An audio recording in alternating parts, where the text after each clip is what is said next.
સુરત જિલ્લાના ખેડૂતોએ આવતીકાલે ગાંધીનગર ખાતે યોજાનાર વિશાળ સંમેલન માટે જોરદાર તૈયારીઓ બતાવી છે। પાવર ગ્રીડની વીજ લાઇનના વિરોધમાં ગુજરાતના ખેડૂતો દ્વારા આ સંમેલન યોજાઈ રહ્યું છે। સુરત જિલ્લાના ઓલપાડ તાલુકાના વડોલી ખાતે મોટી સંખ્યામાં ખેડૂતો ટ્રેક્ટર સાથે એકઠા થયા હતા। આ ખેડૂત અધિકાર યાત્રામાં સુરત જિલ્લામાંથી 65 ટ્રેક્ટર અને આશરે 100 કાર સાથે ખેડૂતો ગાંધીનગર માટે રવાના થયા। ખેડૂતો ટાવર લાઇન રદ કરો, ખેડૂત જિંદાબાદ અને ખેડૂતો પર દમન બંધ કરો જેવા સૂત્રોચ્ચાર સાથે આ યાત્રામાં જોડાયા હતા। મોટી સંખ્યામાં ખેડૂતોની હાજરી જોઈને ચોક્કસ છે કે ગાંધીનગરનું સંમેલન ઐતિહાસિક બનશે।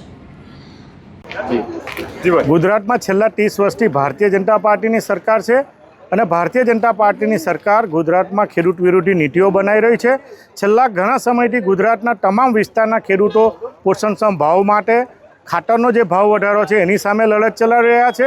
દક્ષિણ ગુજરાતમાં અને સમગ્ર ગુજરાતમાં પાવર ગ્રીડની જે વિવિધ લાઈનો જઈ રહી છે એમાં પણ મોટા પાયે ભ્રષ્ટાચાર કરીને ખેડૂતોને જે વળતર મળવું જોઈએ, વળતરને જમીન સંપાદનના કાયદામાં પણ એનો દુરુપયોગ કરી રહ્યા છે।